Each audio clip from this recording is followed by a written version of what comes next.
For the project Atom Chasm, we are working with the European Quantum Consortium. It's a 10-year research project that is trying to build quantum internet, quantum computers, and quantum simulators. It's really a forefront of physics today. And at the heart of Atom Chasm is the question whether we can ever understand with our human brains quantum reality, because it is quite different from the classical world of continuous space-time and smooth reality. And from physics, we know that the world of quantum is granular and very weird.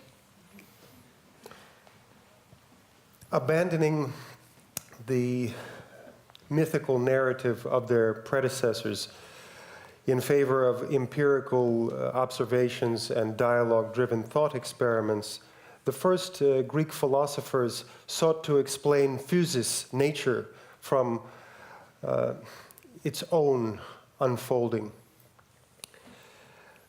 In elaborating the ideas of Anaxagoras, his teacher, Democritus envisioned a resolution for the infinitesimal divisibility of the space-time continuum. He posited the existence of a granular structure of indivisible bodies at the bottom of reality, atoms. Finally, more than 2,000 years later, these ideas started to penetrate artistic imagination. You can see here a drawing by Kazimir Malevich from 1916 called The Sensation of an Electron. It's the collection of the Stedelijk Museum in Amsterdam. And continuing this thought experiments, imagining the sensation of an electron, Kazimir Malevich evokes what he called objectless world, where an atom is not, or electron is not a singularity, but rather an ensemble of floating freely in space without gravitation, with this kind of wave-particle duality that can be imagined looking at this image. And the forefathers of quantum theory that was being born exactly at this time of this drawing, and also general relativity, they were convinced that we would never be able to observe and especially to manipulate single atoms. They were dealt in thought experiments exclusively. However, this situation changed in the 1970s, and it was reversed by laser-cooled ion traps. So in 2017, we had the immense fortune to visit the Physics Institute in Innsbruck, the lab of Rainer Blatt, where we were able to observe a single atom in an ion trap. Is a far cry from the challenging artistic, scientific, and philosophical endeavor that we call Atom Chasm, but it proved to be a significant launch pad.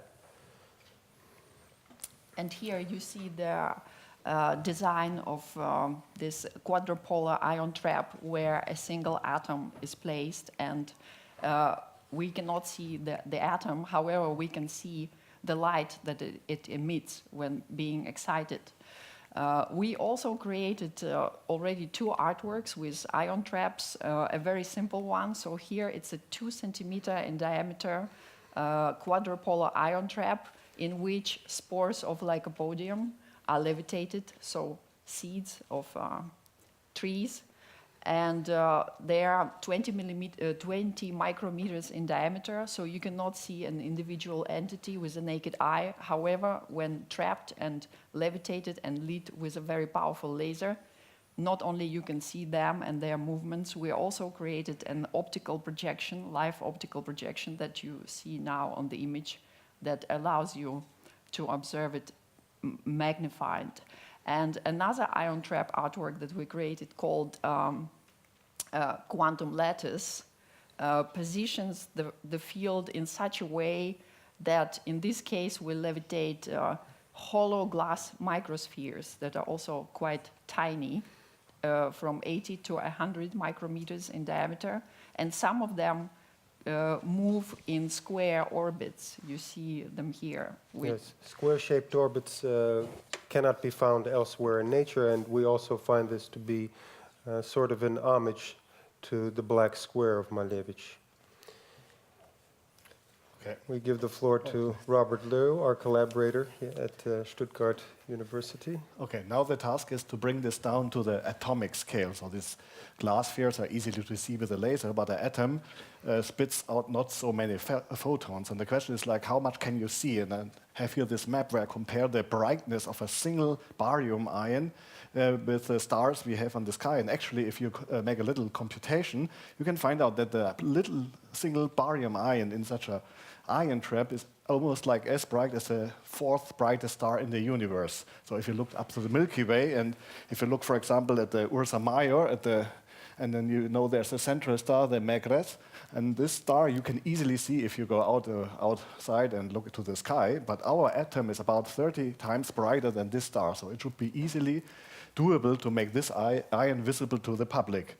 And how would this look like? So the setup actually is a little bit technical, but what we have here is an ion trap here in the upper left corner. It's basically inspired by the design from the Vienna trap, where we have seen the picture before.